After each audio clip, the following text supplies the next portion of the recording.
Kita ulang kembali sejumlah berita pilihan dari Bali.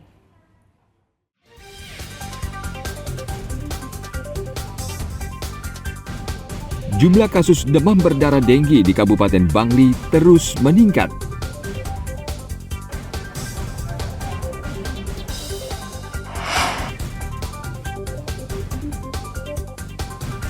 Satuan Reserse Narkoba Polres Buleleng meringkus 2 pengedar dan 1 pemakai sabu-sabu.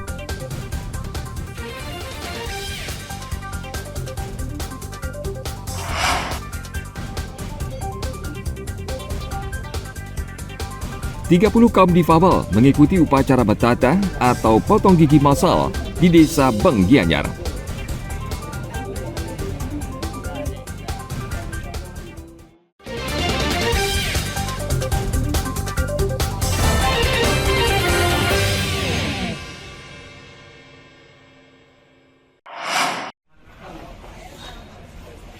Apa nih?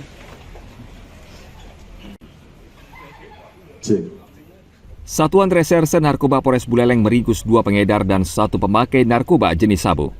Ketiga tersangka, Gede Arcada, Putu Beni Wijaya Kusuma dan Gede Agus Sustrawan ditangkap pekan lalu di 2 lokasi berbeda di Kabupaten Buleleng. Polisi membekuk Arcana dan Beni di Desa Anturan dengan barang bukti 1 paket sabu yang disembunyikan salah satu tersangka di rumahnya. Sementara tersangka Gede Agus Sustrawan ditangkap pekan lalu di sebuah kandang ayam di Desa Sudaji, Kecamatan Sawan, Buleleng. Polisi menemukan 25 paket sabu dengan berat sekitar 18 gram beserta alat isapnya. Penangkapan ketiga tersangka ini menjadi peringatan bagi para pemakai dan pengedar agar segera menghentikan ulahnya mengedarkan narkoba.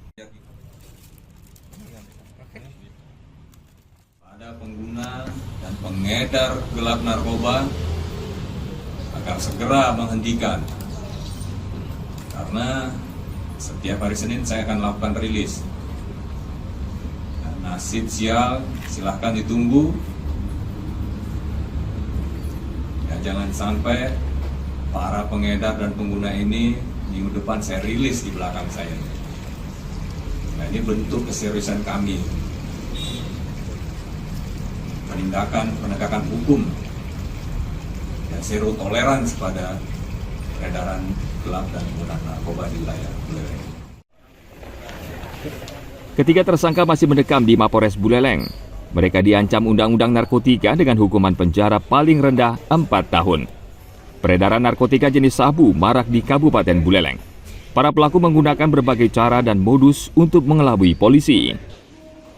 Tim Liputan melaporkan dari Kabupaten Buleleng.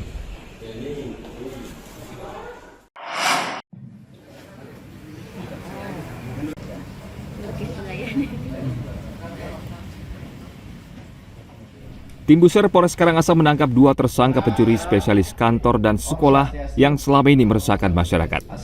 Kedua tersangka ditangkap di tempat berbeda pada 12 April 2024.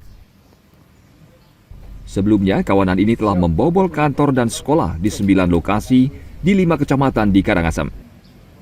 Sebelum beraksi, kedua tersangka mensurvei lebih dahulu, lalu merusak CCTV dan sistem keamanan kantor.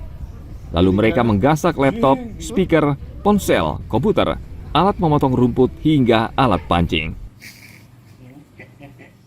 Kemudian untuk tindak lanjut dari pengungkapan ini kami terus melakukan pengembangan sehingga bisa didapatkan nanti harapannya adalah TKP-TKP yang lainnya. Dan dari hasil penyidikan juga belum kita temukan bahwasannya yang bersangkutan ini adalah residivis, ya.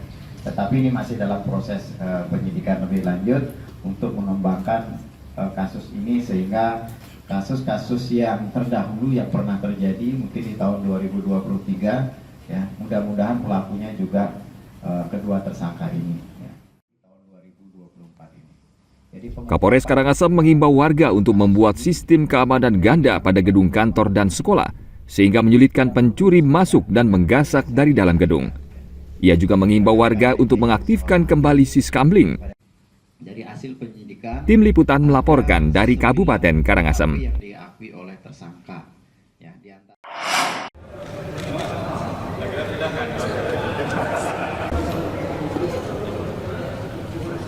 Bijaklah dalam bermedia sosial karena akibatnya fatal seperti yang dialami salah satu tersangka ini.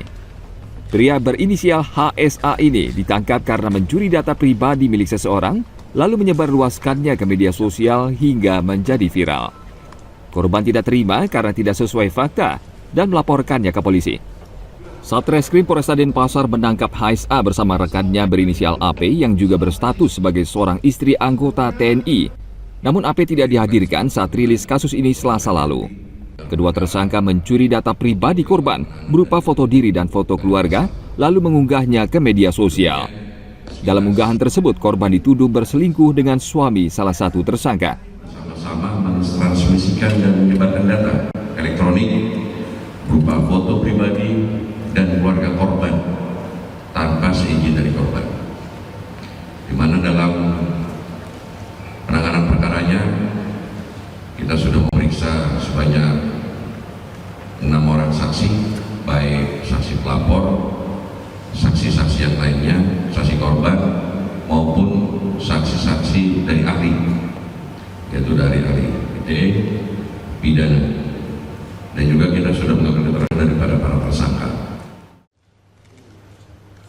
Kapendam 9 Udayana mengatakan tersangka memang melaporkan suaminya yang merupakan anggota TNI Kodam 9 Udayana berpangkat Letnan 1 karena berselingkuh dan saat ini pihaknya sedang menyelidiki. Jadi tidak dalam satu rangkaian, artinya bukan seperti yang ada di viralnya media sosial. Framing yang dibentuk adalah si istri yang melaporkan perselingkuhan kok ujungnya menjadi tersangka. Dugaan pelanggaran undang-undang ITE yang dilaporkan oleh korban yang merasa dirugikan atas postingan dari saudari AP dan rekannya. Nah, ini kan hal yang berbeda yang perlu diperjelas. Dia tersangkanya di bidang yang lain, dia melaporkan perselingkuhannya di bidang yang lain. Ini yang perlu kita pertegas dahulu, sehingga kita tidak salah dalam framingnya. Nanti dalam prosesnya di bidang kami di Pomdam, karena memang menyangkut anggota dari prajurit, anggota dari Kesdam 9 Udayana, laporannya ditujukan kepada Danpomdam. Prosesnya akan dilakukan secara proses militer. Kedua tersangka kini masih menjalani pemeriksaan intensif petugas. Mereka dijerat Undang-Undang Informasi dan Transaksi Elektronik dengan ancaman pidana hingga 8 tahun penjara dan denda 2 miliar rupiah. Tim Liputan melaporkan dari Kota Denpasar.